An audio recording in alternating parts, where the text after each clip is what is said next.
আসসালামু আলাইকুম, আমি দীর্ঘ 2 বছর ধরে পাক না পাক ওয়াসওয়াসা আক্রান্ত, এ থেকে মুক্তির উপায়গুলো দয়া করে বলবেন।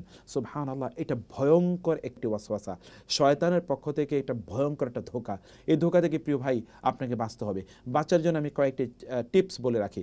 এইরকম ধোঁকায় অনেকে আছেন, আপনি মনে করছেন আপনি অজু করছেন কিন্তু অজু চলে গেছে, আপনি মনে করছেন যে আপনার বাতাস বের হয়ে গেছে, আপনি মনে করছেন যে পেশাবের ড্রপ আপনার বের হয়ে গেছে, আপনার মনে হচ্ছে যে আপনি নামাজে অন্যমনস্ক হয়ে গিয়েছেন, আপনার মনে হচ্ছে যে আপনি কয় রাকাত পড়ছেন আপনি কখনোই মনে রাখতে পারেন না, আপনি সূরা পড়েছেন কিনা মনে রাখতে পারেন না।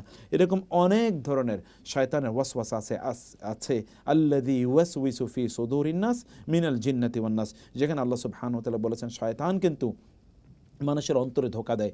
এই অন্তরের ধোঁকা থেকে বাঁচার জন্য প্রথম যে কাজটি আপনাকে করতে হবে তা হলো রাসূলের সেই সুন্নাহ মূলনীতি, দা মা ইউরিবুকা ইলা মা লা ইউরিবুক, অর্থাৎ সন্দেহকে আপনি প্রশ্রয় প্রদান করবেন না, আপনি এটিকে প্রশ্রয় প্রদান করবেন না।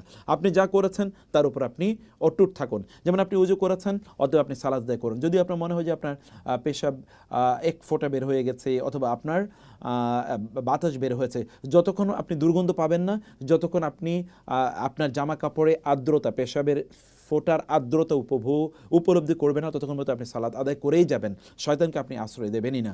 2 নম্বর বিষয় হচ্ছে আপনি আল্লাহর কাছে শয়তান থেকে আশ্রয় প্রার্থনা করুন। রব্বি আউযু বিকা মিন হামাযাতিশ শায়াতিন ওয়া আউযু বিকা রব্বি আন ইয়াহদুরুন। আপনি বেশি বেশি আউযু বিল্লাহ পড়ুন, আউযু বিল্লাহি মিনাশ শাইতানির রাজিম, আউযু বিল্লাহি মিনাশ শাইতানির রাজিম, এগুলো আপনি বেশি বেশি পড়ুন। এটা হলো আপনার 3 নম্বর কাজ। এবং 4 নম্বর কাজ হচ্ছে আপনি ওই কাজটি আবার করতে যাবেন না। যেমন ধরুন আপনি সালাতে দাঁড়িয়ে আছেন, আপনার মনে হয়েছে আপনার বাতাস বের হয়েছে, বারবারই আপনার এটা মনে হয়, আপনি কখনোই এটা করবেন না। এর মাধ্যমে আপনি শয়তানকে ফ্রাস্ট্রেটেড করে দিন, শয়তানকে আপনি হতাশ করে দিন, যেন শয়তান এসে আপনার কাছে কোনো অবস্থায় আশ্রয় প্রশ্রয় না পায়। আপনি যা করছেন আপনি কন্টিনিউ করেন এবং তাওয়াক্কালতু আলাল্লাহ বলে আপনি আপনার কাজটিকে অব্যাহত রাখুন। কারণ মহান আল্লাহ সুবহানাহু ওয়া তাআলা আপনাকে আপনার দুর্বলতা আল্লাহ সুবহানাহু ওয়া তাআলা জানেন এবং সমস্যার আল্লাহ তাআলা সেটি সমাধান করে দেবেন।